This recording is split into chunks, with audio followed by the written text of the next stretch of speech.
Hello friend, welcome to my channel Amit Anjali mini blog. তো বন্ধুরা কেমন আছো? সবাইকে গুড মর্নিং, শুভ সকাল। আশা করি সবাই ভালো আছো। আমি অঞ্জলি চলে এসেছি সুন্দর একটি মিনি ব্লগের ভিডিও নিয়ে।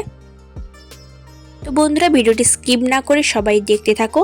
দেখতেই পাচ্ছ আমি রেডি সেটি হয়ে দাঁড়িয়ে আছি, স্নানটা সেরে, সকালে স্নানটা সেরে।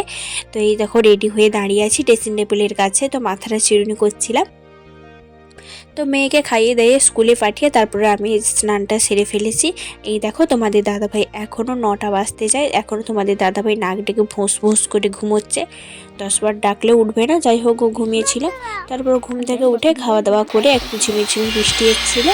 তো সেই বৃষ্টির মধ্যেই দেখো ঝিমিঝিমি, এমনিতেই কাজ করে না, বসে থাকে সারাদিন, তাই দেখো ঝিমিঝিমি বৃষ্টিতে কাজ করতে লেগে পড়েছে। তারপর আমরাও বসছিলাম চাদর মুড়ি দিয়ে, মেয়েকে স্নান টান সেরে তারপরে বসছিলাম। মার মেয়ে একটু বদমাইশি করছিলাম, এই দেখো। তো আমার মামাও আমাকে একটু আদর করে দিচ্ছিল, দেখো কেমন বদমাইশি করছে। তারপর ওর যেহেতু মাথা চিরুনি করবো বলে চিরুনিটা এনেছি, তো সেই আমার মাথা চিরুনি করে ক্লিপ ক্লিপ খুলে বসে পড়েছে চিরুনি করবে বলে। গান বাজবে না দিয়ে বলছে মোবাইলে গান চালাও, কেন গান বাজছে না, গান বাজ। এই দেখো বদমাইশি করছে কেমন করে বলছে।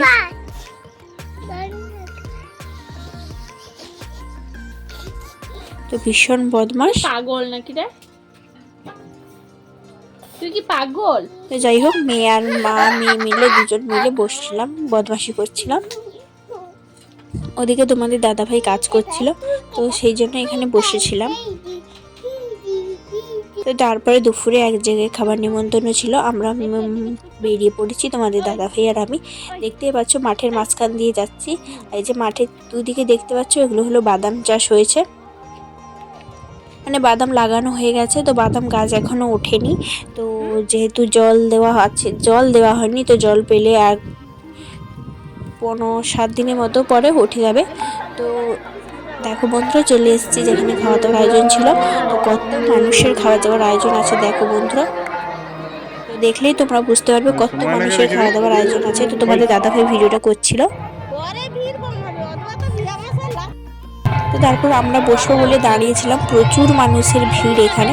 তো এখানে ভাগবত হচ্ছিল, মানে শ্রীকৃষ্ণের যে ভাগবত হয়, তো ওই ভাগবতই এখানে হচ্ছিল। তো সেই জন্য বহু মানুষের খাবার আয়োজন আছে, 6,000-7,000 মানুষের খাবার আয়োজন। তো ভিড়টা দেখেই তোমরা বুঝতে পারছো নিশ্চয়ই কত মানুষের খাবার আয়োজন ছিল। তো যাই হোক খাওয়া দাওয়া করে চলে এসেছি। তো মেয়ে মায়ের সাথে খাওয়া দাওয়া করে প্রথমেই চলে গেছে বাড়ি। তো আমি তোমাদের দাদাভাই শেষে এসেছিলাম। তো গোলা খাবো বলে দাঁড়িয়ে আছি। তো বহু বছর হয়ে গেল যে কলকাতাতেই কবে গোলা খেয়েছিলাম, এখনও অনেক দিন খাওয়া হয়নি। তো শীতকাল চলছে, তবুও ভাবলাম একটু খাই, যখন দোকানটা দেখতে পেলাম। তো গোলাওয়ালাকে পয়সা দিয়ে দাঁড়িয়ে আছি কখন দেবে। তো অন্যদেরটা দিচ্ছিল, আমাদেরটা এখনও দেয়নি। তো তোমাদের দাদাভাইকে খেতে বললাম, ও বললো খাবে না, ওগুলো কী দিচ্ছে বাজে জিনিস, আমি খাবো না। তো যাই হোক বললাম খেও না, আমি খাবো। তো দেখলাম সব বাচ্চারাই খাচ্ছে, তো ভাবলাম খাইনি, অনেক দিনও খেয়ে নেই। তো এখন আমারটা দেয়নি, দাঁড়িয়েছে, আমি বলেছি মিক্স করে নেব। এখানে দেখলাম একটু অন্যরকম স্টাইলে দিচ্ছে। তো আমি যে কলকাতাতে খেয়েছিলাম কিন্তু সেখানে অন্যরকমভাবে দিত, এখানে দেখলাম নিচে কি একটা দিয়ে দিল তো জলগুলো, তারপরে বরফটাকে দিচ্ছে। তো সেখানে এরকম দিত না, কি জানি, হয়তো সবার বানানোর ধরনটা আলাদা। তো খেয়ে দেখা যাবে। 10 টাকা করে। কাউকে বললাম তাড়াতাড়ি করে দাও, মেয়ে বাড়িতে আছে।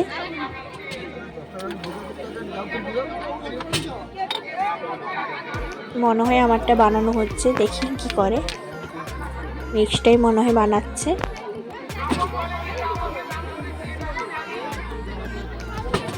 ঠিক বলেছিলাম, আমারটাই বানিয়ে দিল। এই দেখো বন্ধুরা মিষ্টিগোলা। তো বাড়িতে এসে যেহেতু বৃষ্টি হচ্ছিল সন্ধেবেলা, তো লুচি ভাজা, আমি লুচিটা মাখিয়ে দিয়েছিলাম, মা বেলে দিয়েছিল। তারপর চলে এসেছি ভাজার জন্য, এখানে তেল গরম হচ্ছে। তো হাঁড়িও রেডি ভাজার জন্য, আমিও চাদর মুড়ি দিয়ে চলে এসেছি ভাজার জন্য। তো ছানটা হাতে নিয়ে দাঁড়িয়ে আছি লুচি ভাজবো বলে। দেখতেই পাচ্ছ বন্ধুরা আমি ভাজা স্টার্ট করে দিয়েছি, তোমাদের দাদাভাই ভিডিও করে দিচ্ছিল কেমন ফুলকো ফুলকো লুচিগুলো তেলে দিতেই একদম ফুলকো ফুলকোভাবে ফুলে যাচ্ছে। তো বন্ধুরা যদি এরকম টিপস তোমরা জানতে চাও আমাকে কমেন্ট করে জানাও, আমি জানাবো কী করে এরকম ফুলকো ফুলকো লুচি ভাজতে হয়। কীভাবে ফুলে যায় তেলে দিলে। তো বন্ধুরা এই পর্যন্তই ছিল আজকের মিনি ব্লগটি ভালো লাগলে অবশ্যই লাইক কমেন্ট শেয়ার করে দিও। চ্যানেলে যে বন্ধুরা নতুন এসেছো প্লিজ চ্যানেলটিকে সাবস্ক্রাইব করে পাশে থেকো এবং দেখা হবে পরের একটি ছোট মিনি ব্লগের ভিডিওতে। তখন করার মতো সবাই সুস্থ থেকো, ভালো থেকো। আরও একটা কথা বলতে ভুলে গেলাম, তো লুচি আর কষা মাংস হয়েছিল। তো মাংস ভিডিওটা তোমাদের সাথে শেয়ার করতে পারলাম না, তো পরে একদিন তোমাদের সাথে দেখিয়ে দেবো, শেয়ার করে দেবো। তো এই পর্যন্তই। তো তোমাদের দাদাভাই খাবে বলছিল লুচি, তো আমার হাতে লুচি খাবে বলছিল, তাই জন্যই লুচিটা ভাজছিলাম। তো বাড়ি এলে কোনোদিনও লুচি পরোটা খায় না, তো খাবে বললো তাই ভেজে দিয়েছিলাম। তো থ্যাংক ইউ অল সবাইকে, টাটা বাই বাই।